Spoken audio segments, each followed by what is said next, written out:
Part 16. The Ritual of Forgetting. There were only 12 mirrorless left. Ethan, now called Glassborn, had stopped dreaming entirely. That was the first requirement of the ritual. No dreams, no speech, no reflections. But even in silence, Alvera pressed in. She had become a shape in the air, a hum in the backs of their teeth.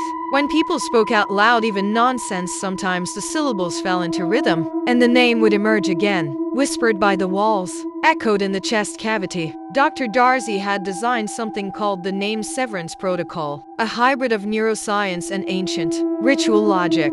Its goal: burn Alvera's structure out of the collective unconscious.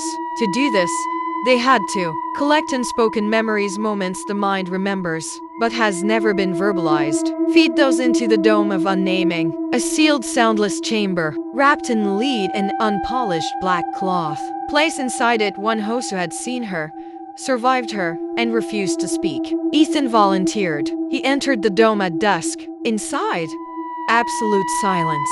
No light, no heat, only his thoughts. But the moment the hatch closed, she was waiting. Part 17. Echoes in a mouthless room. Ethan sat in the darkness, heart thudding. No sound, no sight, just breath. Then, the thoughts came. Not his, hers. You made me when you named yourself. You looked into the water and called it me, and I became what looked back.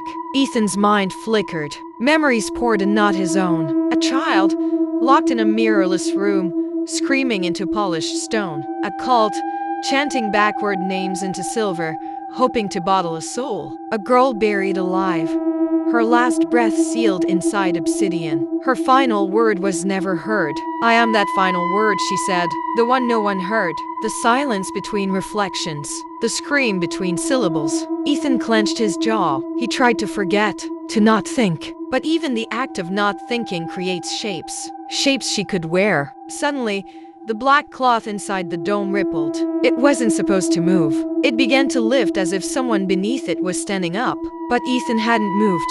She had. From inside him, he felt his mouth open, not of his will. And from his throat came not a scream, but the sound of a mirror shattering in reverse. A noise the world had never heard before. Outside the chamber, Dr. Darcy and the mirrorless waited. Then a deep, vibrating pulse tore through the bunker. Lights flickered. Blood leaked from the radios. Not noise, reflected pressure. And then, silence again. No whisper, no reflection. They opened the dome. Ethan was gone. No body, no blood. Only a perfect black shard of glass on the floor, warm to the touch, pulsing faintly with breath. Dr. Darcy picked